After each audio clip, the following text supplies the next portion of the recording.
Ladies and gentlemen at Utah State University, wear sunscreen. If I could offer you only one tip for the future, sunscreen would be it.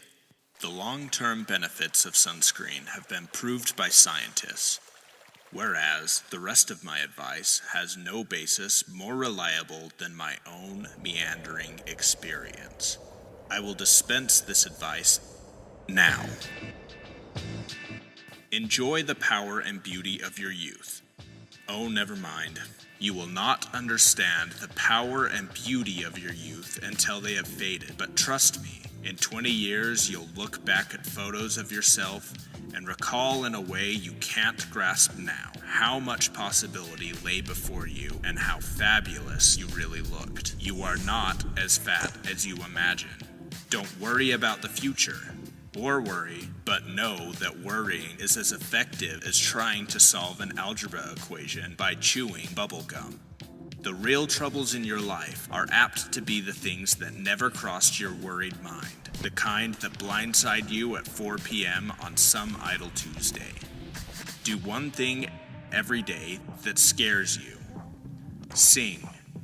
Don't be reckless with other people's hearts. Don't put up with people who are reckless with yours.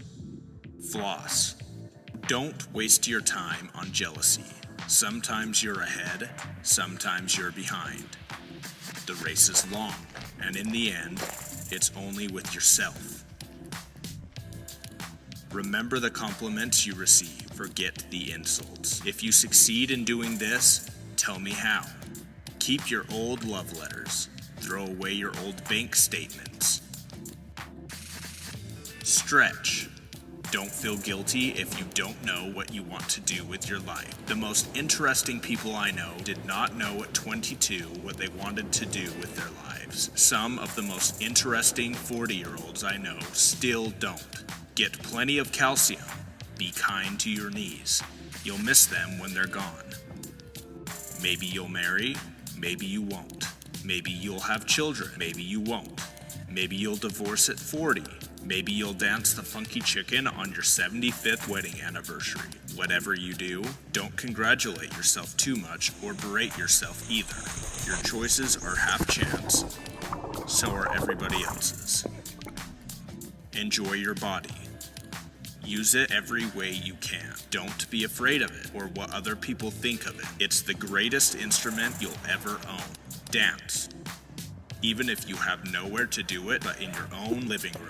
Read the directions, even if you don't follow them. Do not read beauty magazines. They will only make you feel ugly. Get to know your parents. You will never know when they'll be gone for good. Be nice to your siblings. They are the best link to your past and the people most likely to stick with you in the future. Understand that friends come and go. The precious few you should hold on. Work hard to bridge the gaps in geography and lifestyle, because the older you get, the more you need the people you knew when you were young. Live in New York City once, but leave before it makes you hard. Live in Northern California once, but leave before it makes you soft. Travel. Accept certain inalienable truths. Prices will rise, politicians will philander, you too will get old. And when you do, you'll fantasize that when you were young, prices were reasonable, politicians were noble, and children respected their elders. Respect your elders. Don't expect anyone else to support you. Maybe you'll have a trust fund, maybe you'll have a wealthy spouse, but you never know when either one might run out. Don't mess too much with your hair, or by the time you're 40, it will look 85. Be careful whose advice you buy, but be patient with those who supply it. Advice is a form of nostalgia. Dispensing it is a way of fishing the past from the disposal, wiping it off, painting over the ugly parts, and recycling it more than it's worth. But trust me on the sunscreen.